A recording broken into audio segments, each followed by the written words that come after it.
Hi guys! My name is Brother Joel. Aral tayo at magnilay para sa mga ebanghelyong na sasagap natin itong mga nakarang araw.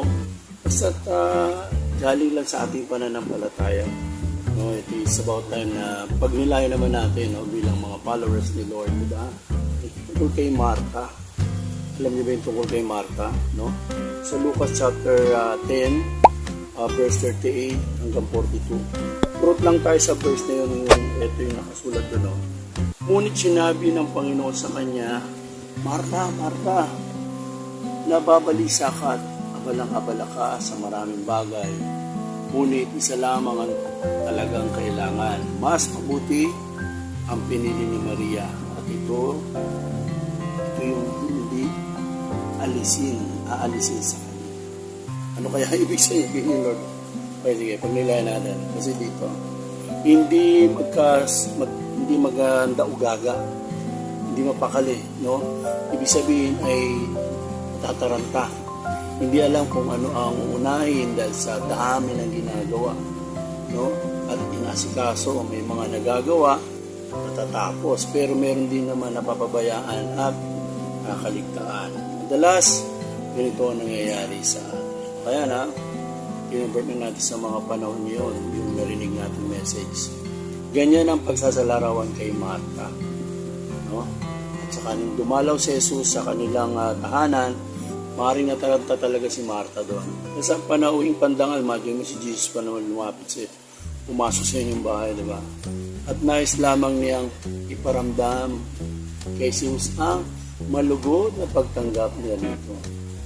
O, diba? Kahit sino sa atin, pag may bisita tayo, medyo sikat, no? Yung pumasok sa inyo isang pare, o, diba? Nakakalugod na tanggapin natin sila. At paghanginan, no? Isa sa amin sa Couples for Christ, meron kaming tinatawag na household, talagang pinaghahandaan namin sila. Kahit anong paraan. O, parang ganun din, taranta din. Pero ito talaga medyo na-exalt siya, no? Taranta talaga, hindi magkadaw-gad.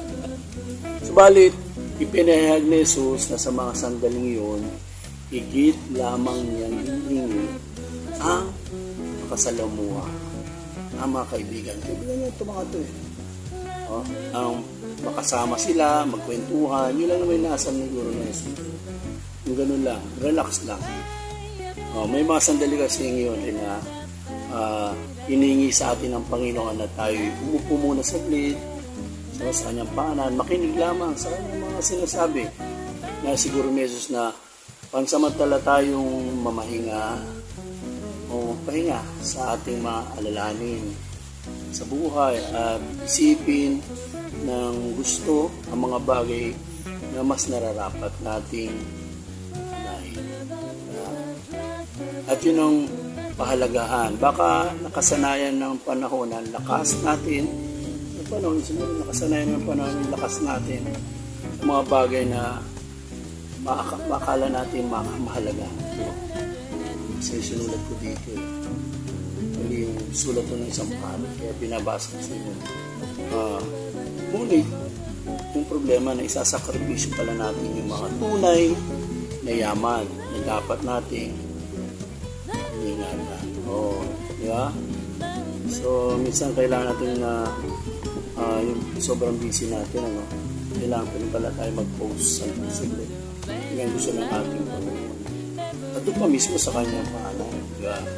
Sabi nga, mga kapatid, sa gitna na yung pagkabahala at pagkaabala at maraming bagay, inaanyayahan ka ni Jesus na tumigil panandali sa sobrang abala, baka hindi mo na nadarama ang sarap at ganda ng buhay. Baka hindi mo na nakikita ang mga umuting biyaya ng Diyos. Sobra kasing busy. Baka hindi mo na nakita ang tunay na kahulugan ng iyong buhay. At yun ang pinaka-importante. Talaga nakapoksa lang tayo sa yaman. Siyempre, hindi mo mayaman lahat. Yung makakain pamilya, talagang naiintindihan naman yung Panginoon yun. Ang gusto niya, mag-relax muna tayo sa kanya. Diba? At sa kapistahan ngayon ng Virgen del Rosario, kapistahan ng Virgen del Rosario, no? Ito yung sama-sama sana tayo mag-Rosario sa gabi, pinakapahinga, di ba? Para sa Kanya. Makita rin nawa natin na isang tahimik at matatag na biyaya sa atin ng Diyos ang siyempre mahal na Virgen. Siya ang ating prayer partner always. Nakasakasama natin sa paglalakbay sa buhay. So, yan lang po muna.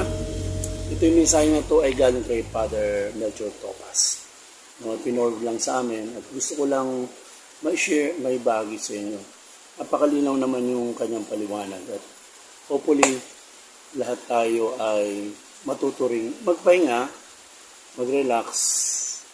Pag natapos yung work, relax lang. May sa kaguluhan, inhale muna. Pause. Pero yung pause, prayer. Yan ang pinaalala sa atin ng Rosario. God bless sa ating lahat. Hopefully, sunod mag-continue itong ginagawa natin. Napakagandang pagninilay. God bless po sa lahat.